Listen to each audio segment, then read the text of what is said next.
5 versions de la proposition « Un pays, deux systèmes » de Taïwan. La proposition « Un pays, deux systèmes » n'est pas très populaire à Taïwan. Aujourd'hui, nous ne parlons pas des « un pays », mais de deux systèmes. Après avoir regardé cette vidéo, on peut tirer une conclusion. Il s'agit de la suivante. Taïwan oppose avec succès deux systèmes. Il est vrai qu'il n'y aura plus « un pays, deux systèmes » pour Taïwan. Nous pouvons maintenant nous asseoir et voir comment les deux systèmes ont disparu. La version de Y Jianying sur les deux systèmes en 1981 était la version la plus favorable des deux systèmes donnés à Taïwan par la Chine continentale. Aujourd'hui, nous ne discuterons pas de l'évolution historique, mais seulement de la signification littérale. Lorsque Y Jianying a proposé la formule « un pays, deux systèmes », la Chine continentale a accordé à Taïwan un statut politique d'indépendance substantielle presque totale. Ce statut comprenait un système de région administrative spéciale, un degré élevé d'autonomie, le maintien de l'ensemble de son armée, des droits diplomatiques complets et aucune perte politique pour Taïwan, si ce n'est le nom d'un pays, en échange d'un certain nombre de postes de direction au niveau national. Les 9 points de YE sont extraits ci-dessous. Région administrative spéciale, degré élevé d'autonomie, maintien de l'armée et relations économiques et culturelles inchangées avec les gouvernements étrangers. En 1983, lorsque Deng Xiaoping a modifié le programme « Un pays, deux systèmes », il n'a mis l'accent que sur l'État unitaire et la limitation de la taille de l'armée. Les détails étaient encore plus clairs. Taïwan devait avoir plus de droits que les autres provinces, municipalités et régions autonomes, et le dernier mot devait rester à Taïwan. Cela a également conféré à Taïwan un statut politique de pleine autonomie substantielle. En 1997, le modèle « Un pays, deux systèmes » de Hong Kong était en effet un modèle attrayant pour Taïwan. Il peut donc également être considéré comme un modèle pour les deux systèmes de Taïwan. Son contenu est énuméré ci-dessous. Indépendance administrative totale. Indépendance économique totale. Plein pouvoir législatif. Plein pouvoir judiciaire. Peut demander une aide financière centrale. Pouvoir diplomatique partiel. Pas de pouvoir militaire. Dans cette version, l'essentiel est de supprimer le pouvoir militaire.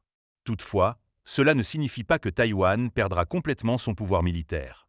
En 2020, le gouvernement central a réduit l'espace d'opposition au continent en adoptant le Conseil de sécurité de Hong Kong, une institution. Et par le biais de la loi sur la sécurité nationale, il a de facto limité quelque peu le pouvoir diplomatique de Hong Kong. L'essence de cette version à deux systèmes est la suivante. Pas de pouvoir militaire, il n'y en avait pas à l'origine, aucune contraction n'a été créée. Pouvoir diplomatique limité, à l'origine, le pouvoir diplomatique était presque total. Pouvoir législatif intact et illimité, la législation sur la sécurité nationale devait à l'origine relever de la responsabilité de Hong Kong, et ce n'est que parce que Hong Kong n'a pas été en mesure de la mener à bien que les autorités centrales ont mené le processus à bien en son nom, ce qui ne doit pas être considéré comme une restriction du pouvoir législatif. Le maintien intégral du pouvoir de décision finale, limiter le pouvoir des juges britanniques, ne signifie pas limiter le pouvoir de décision finale. Plein pouvoir d'indépendance économique. Plein pouvoir exécutif. En substance, cela signifie que la loi sur la sécurité nationale a effectivement limité certains des pouvoirs diplomatiques de Hong Kong. Cette tendance suggère que les pouvoirs diplomatiques de Taïwan seront également limités. Toutefois, cette version n'a peut-être jamais atteint le statut de « modèle à deux systèmes de Taïwan ». En effet, Y Kang avait déjà prédit en 2019 que Taïwan pourrait perdre ses préférences substantielles pour les deux systèmes. Si la prédiction de Ye se vérifie, cette version n'a jamais atteint le statut de « modèle à deux systèmes de Taïwan ». Le 10 août 2022, le gouvernement central chinois a publié un livre blanc sur la question de Taïwan.